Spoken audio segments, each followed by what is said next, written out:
Alright then, my name's Chris Dangerfield and welcome to my channel. I'm gonna talk about what happened in Charlottesville, and there's a lot of stuff. It's a real nexus, it's a, dare I say, intersection for so many lines of meaning that, and it's impossible for me to deliver it in a coherent way because I'm not presenting it as an essay. This isn't gonna be a thesis, hypothesis, antithesis, conclusion. It's going to be a scrambled mess of opinion and appeals to emotion. That's why you're here. That's all I've ever done, surely. You know, I know a bit about some of it, and I've got some opinions. What else have I ever pretended this channel was? A couple of announcements. So, details on the ever looming closer Chinese prescription. We're looking at a couple of weeks for that now, so not this Sunday coming, the following Sunday, but nearer the time. Plenty of details. It's going to be a piece of piss. There's going to be no money required up front. It's just going to be a meet-up where we go and eat and go and have a massage. Wonderful. Keep it simple. Keep it sweet. The other little bit of news is, oh yeah, I've got a VIDME channel. On the off chance that the draconian squeeze on wrong think continues, as it looks like it almost certainly will, I'm going to slowly back up a few videos on VIDME. So if you're over there anyway, add me. If you're not, think about it. The only way these alternative platforms are going to survive is if they're supported. So there's an option. I've also joined Gab. Gab is like Twitter, but they say they will not police speech, and they seem to be engaging with their users. And again, you know, don't get me wrong, I've got like 6 followers. I've got like over 10,000 on Twitter, and there's not much not much going on. You know, there's a geezer called John the Pencil. I think he's an artist, would make sense. And this morning I found myself telling him on Twitter that I'd replied to him on Gab. Yeah, the death of culture in one tweet. So I'm on Gab, Chris Dangerfield. I'm on VIDME as Dangerfield. You know, it would seem to make sense to do this now. And, you know, that didn't take long, did it? A year ago, that wouldn't have even, you know, I wouldn't have even considered that would be a requirement. Maybe it won't be. Maybe I'll be left alone. But the forecast doesn't look good at the moment. Anyway, I'll get onto that in a minute. The other exciting news is, you know, I uploaded a song the other day. Have you noticed? This is my new fiddle. This is my... It's a scribe. It's a fidget scribe. But I've, you know, it brings out the headmaster in me. I uploaded a song the other day, and some people loved it. Quite a few people seemed to really like it. Moved down from love there, third sentence. Some of you tolerated it. Not many complained. A few people didn't like it. But I also put a song on at the start of another video. Now, I understand that can be a bit ugly.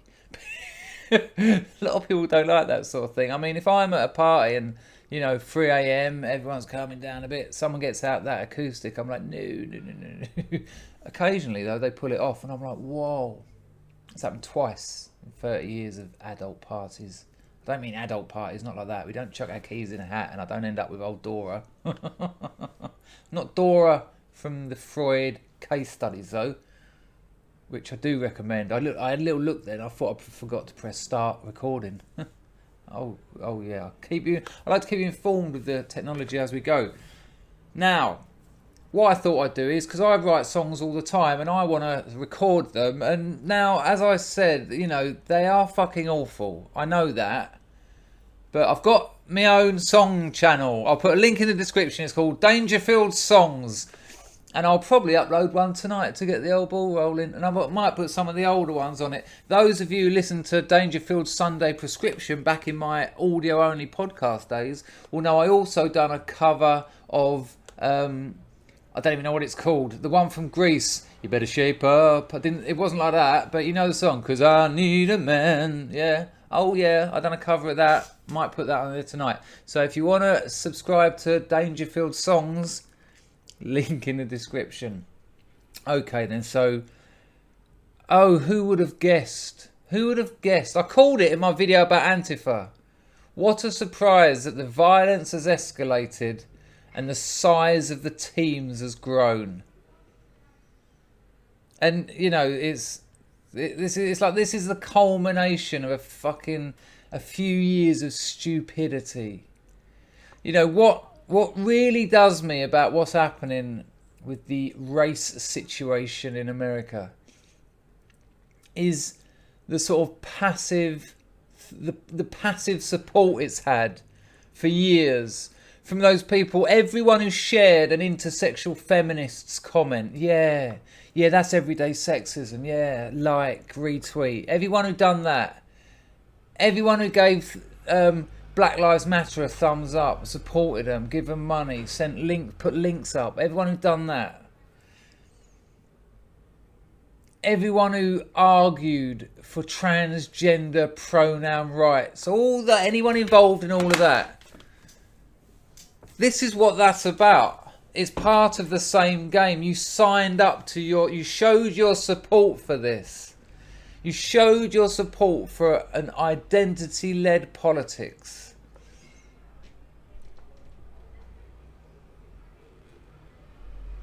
And you know what happened in Charlottesville. Look at the name of the rally: Unite the Right. That's what they done. They grabbed a handful of actual Nazis who would have just carried on doing nothing with their stupid little websites, and they got together with a couple of the alt-right, whoever the fuck they are, a few other right-wing. No, let's get together. Let's form numbers.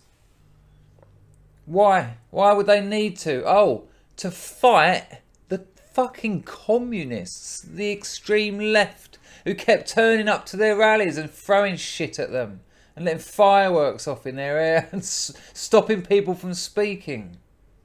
What a surprise. You've got people on the right there who sit back and are watching people getting chucked off of Twitter for making jokes about feminism.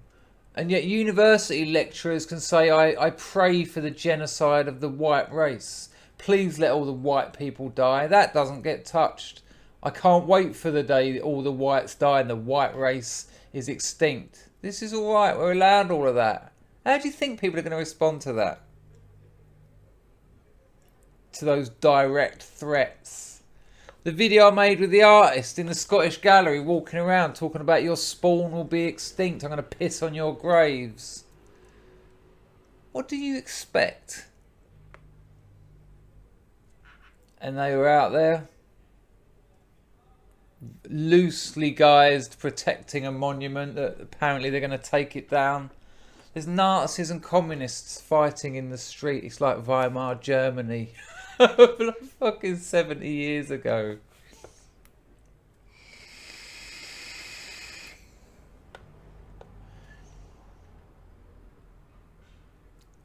And so the question, the immediate question is, what happens now? What do you think's going to happen now? Anything Trump said wouldn't have been enough. You know, whatever he said, he could have got it perfect. He could even do what is required, and it won't be right, because it's not what Trump does. It's not about what he does or what he says. It's about what they want to do with him, and anything he says or does will be used in view of them getting him out. You know, his words and actions, his deeds, they're just tools that his opposition will use against him. It's a way of silencing him. It's a way of stopping him talking, keeping him. Keep it shut, Trump. You're the president. So what happens now? Well, I'll tell you what my prediction is.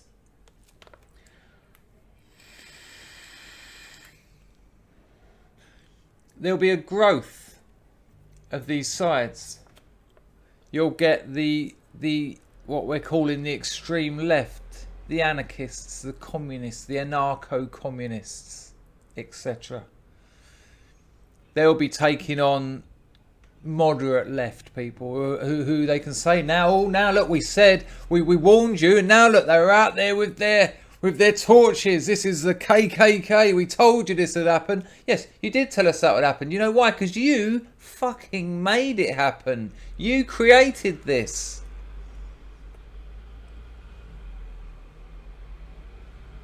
It's insanity. Without a doubt, Antifa, the extreme left, created this united right. It's happened before. So they'll start recruiting moderate left. What will the right do? They've already done it. They will be recruiting moderate right. There would have been moderate right people at that rally marching side by side people with swastika banners who would not have been seen dead with them a year ago.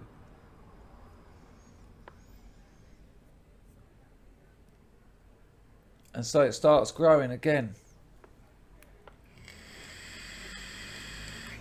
The fights get bigger.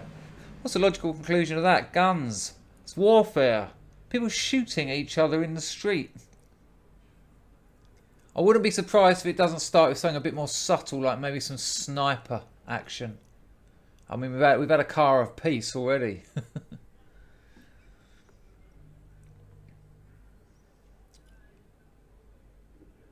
And all this alongside what's happening with the censorship on social networks. They're trying to shut everyone up. You know, Antifa haven't been shut down, even though American Homeland Security has called them a terrorist organisation. They're not being demonetized. They're not having their videos removed. No. And that is what political correctness is. Don't get caught up thinking PC is just PC. You know, it becomes a word, it becomes less of a meaning. Oh yeah, well, it's all PC has affected this. You know, PC culture. It's political correctness. And the reason Antifa aren't suffering from the censorship that everyone else is suffering from is because they are the correct politics.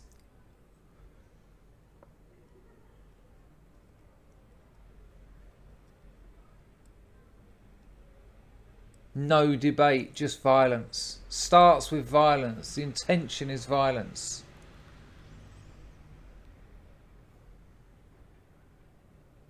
What a terrible shame. Easily avoided. How? Simple. Let people protest. Let people speak. It's that simple. Freedom of expression works. And if you want to protest, fine. Just don't engage. Look how easy that is. Okay, so the right, even the far right, even Nazis. If actual real Nazis want to march down the road with their crazy ideas, just let them do it.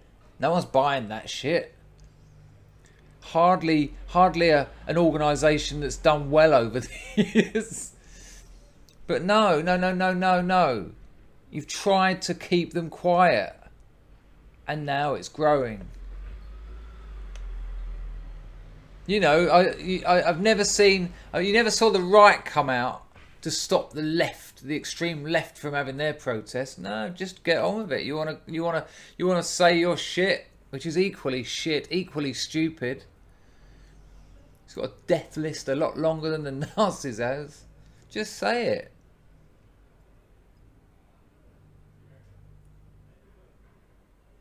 But they don't want to do that. They want to engage because they're right, you see. They know the truth. Without debate, without engaging on an intellectual level, they already know what's right. And they need to be punched. You need to punch Nazis. And they're all Nazis. Anyone right of centre is a Nazi. You know how it works. Someone wrote a song the other day. I mentioned that on Facebook or something. And I mentioned that if you're not left now, you're a Nazi, and how ridiculous that is. I mean, it was said kind of flippantly just sort of six months ago, like jokingly, but it's just come to pass. And someone made like a comedy song about it, and I was trying to show someone else, and I've searched, if you're not like us, then you're all right. There was so many videos talking about that, and how weird it is, how surreal it is, how far from the truth it is. When that comedian Josie Long, she said on London radio that comedian Chris Dangerfield identifies as alt-right. Never have, not even close, give no indication Why? Why? And you know, the weird thing is, I know why she said that. Because I've questioned identity politics. I've dared question it. I dared to question Black Lives Matter. And on the back of that, on the back of questioning whether people should have the right to demand I call them a certain pronoun, I identify as a white supremacist. And they think that's alright. That's alright to say that, no problem. Now, again, I will defend her right to say that. I will defend free speech, whatever the cost. It's essential. It is absolutely essential for a free society. Freedom and truth. In as much as we should search for truth in our words and our thoughts, we must aim for freedom in our activities and behaviour. They're two sides of the same coin.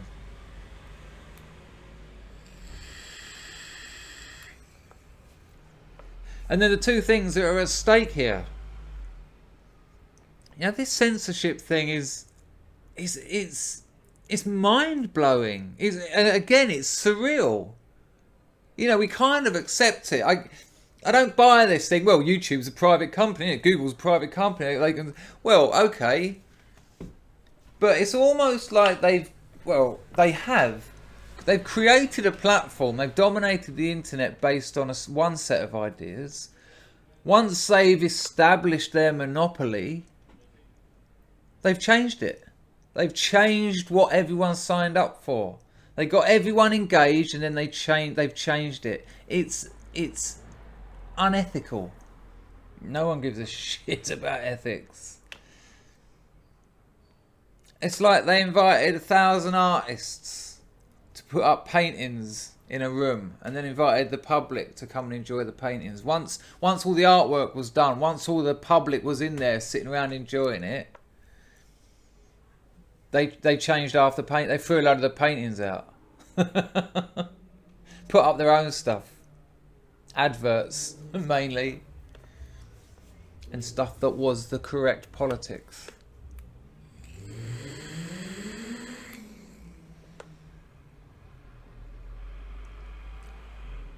Dark days indeed.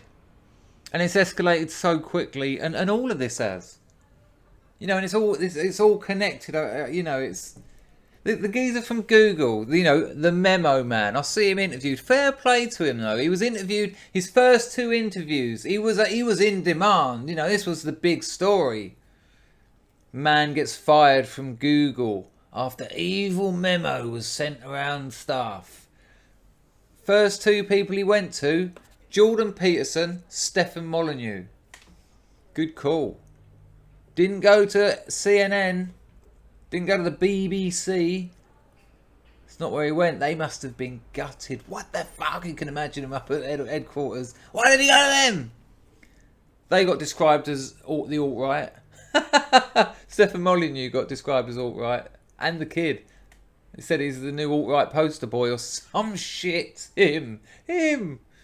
This sort of mad little geeky tech kid who's a real fan of Google all his life. Just interested in software and biology and dared speak the truth. And you know what's incredible? And this hasn't really made its work. This hasn't been promoted in the telling of this story in the mainstream media. He didn't just write that memo. It wasn't like this is what I think. I'm going to tell everyone at Google what I think and then disseminate it. They attended some kind of diversity training workshop, some kind of talk where they were told about diversity and how Google had these great plans. And they were requested to give feedback.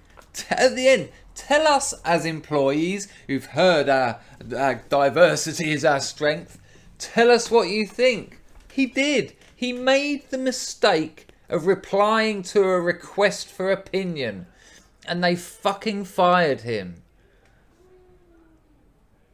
Not, incidentally, when they read the memo, because that's not what bothered them. They fired him once it was leaked.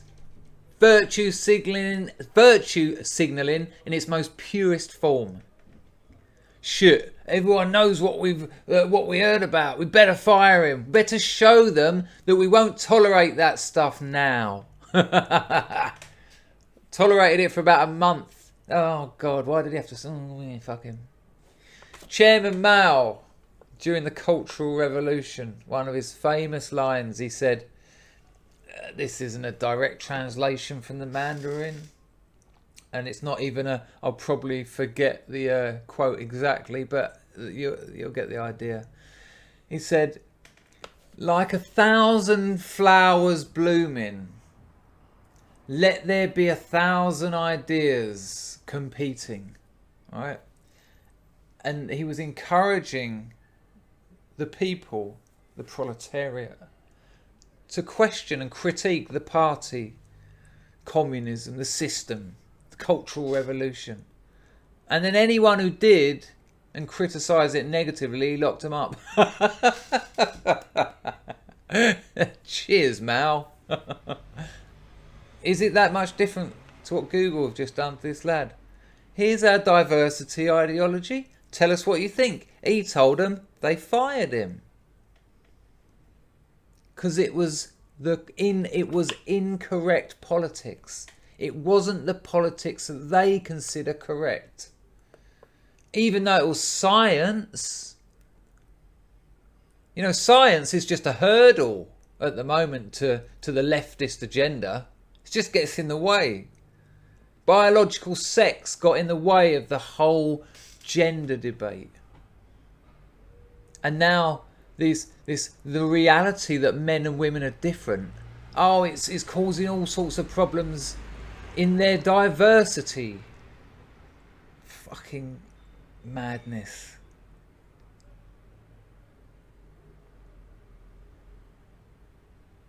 There's a squeeze on YouTube right now. There's a squeeze on Google.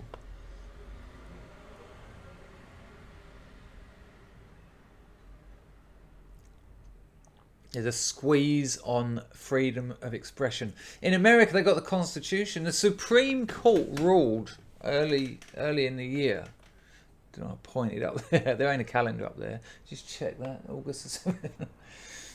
That hate speech was free speech. Yeah. Yes, it is. Of course it is. Because if it isn't, it's bullshit, because it can be defined as anything. And in Europe, we don't have that luxury of the Constitution. And people have been arrested for their speech. The police have been threatening people on Twitter. Be careful what you say or you might get a visit from us. What the fuck? Just stand back from that a bit. You know, the idea that society was heading towards Orwell's 1984 used to be a warning. Used to be, you know, almost fantastic. Oh, fucking hell, it's a bit 1984, innit? People would say in the 80s. Oh, well, it's a bit like Brave New World, innit? You know, just joking. It's happening. We're there. Wrong think. Wrong speak. Google being a private company, they can have whatever they want on their platform. I get that, but they're also a monopoly, which changes that. And unless they do something about that, they should lose their monopoly status. And that's easily arranged. I've seen people recommending other platforms.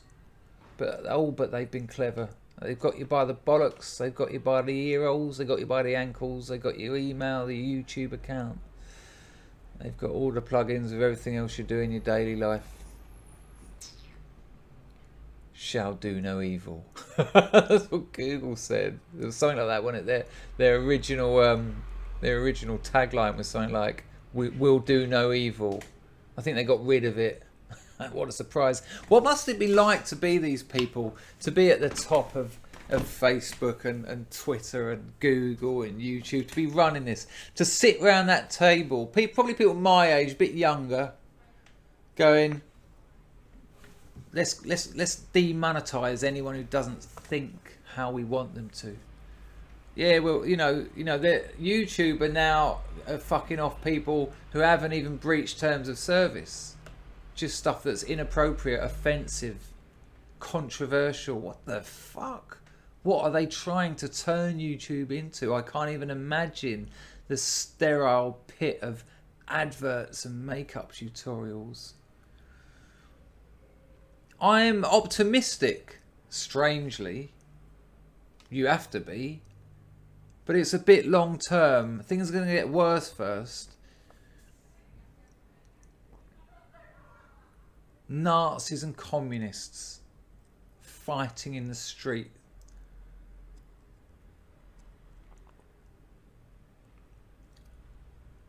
Over historic race baiting nonsense.